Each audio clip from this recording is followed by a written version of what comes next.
మంగళవారం మేనిఫెస్టో ఖరారుకు సంబంధించి సిడబ్ల్యూసీ భేటీ కాబోతోంది. దానికి సంబంధించిన బ్రేకింగ్ న్యూస్ చూస్తున్నాం.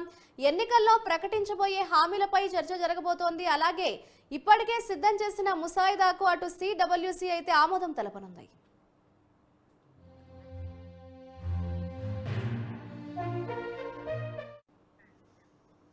మంగళవారం మేనిఫెస్టో ఖరారుకు సంబంధించి సిడబ్ల్యూసీ భేటీ కాబోతోంది. ఇదే అంశానికి సంబంధించిన మరింత సమాచారాన్ని మా ప్రతినిధి భవిత అందిస్తారు. భవిత, చెప్పండి, మేనిఫెస్టో ఖరారుకు సంబంధించి సిడబ్ల్యూసీ భేటీ కాబోతున్నట్లుగా తెలుస్తోంది. దీనికి సంబంధించిన డీటెయిల్స్ ఏ విధంగా ఉన్నాయి?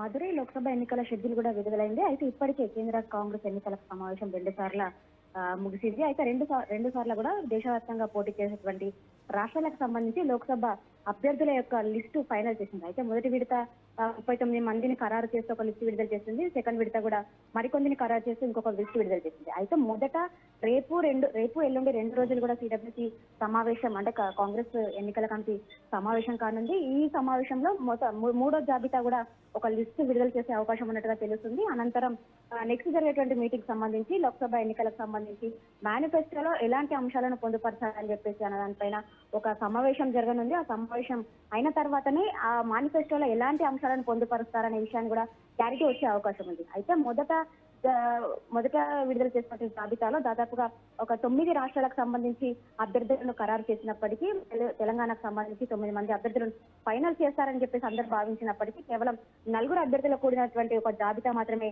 ఫైనల్ చేసింది. అయితే రేపు జరగబోయే మీటింగ్ లో మొదట తెలంగాణకు సంబంధించినటువంటి ఒక లిస్టు ప్రకటించే అవకాశం ఉన్నట్టుగా కూడా తెలుస్తుంది మాధురి.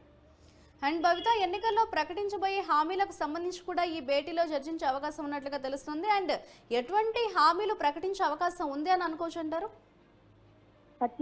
ఎప్పుడు జరిగేటువంటి మీటింగ్ లో ఇప్పటికే ఆల్రెడీ ఏదైతే 6 గ్యారంటీల హామీలకు సంబంధించి అందులో 13 అంశాలను పొందుపరిచిందో అవే కాకుండా ఓవరాల్ గా చూసినట్లయితే లోక్సభ అసెంబ్లీ ఎన్నికలకు సంబంధించి కాంగ్రెస్ పార్టీ దాదాపుగా 423 హామీలను ప్రకటిస్తూ ఒక మేనిఫెస్టోని విడుదల చేసింది. ఇదే నేపథ్యంలో లోక్సభ ఎన్నికలకు సంబంధించి కూడా ఇటు సామాన్యులకు కావచ్చు, బడుగు బలహీన వర్గాలకు సంబంధించి కావచ్చు, మహిళలకు సంబంధించి కావచ్చు, ఈ అంశాలను అన్నింటినీ సామాజిక అంశాలను అన్నింటినీ దృష్టిలో ఉంచుకొని ప్రతి ఒక్కరికి అంటే మహిళలకైతే ముఖ్యంగా పెద్దపీట వేసే అంశాలను ఈ మేనిఫెస్టోలో పొందుపరుస్తారనే అంశం కొంత మేరకు సమాచారం అందుతుంది. అయితే కంపల్సరీ అంటే అందులో ఏది ఖచ్చితంగా పొందుపరుస్తారనే అంశం పైన మాత్రం క్లారిటీ అయితే లేదు మాదిరి. Right, thank you Bhavitha.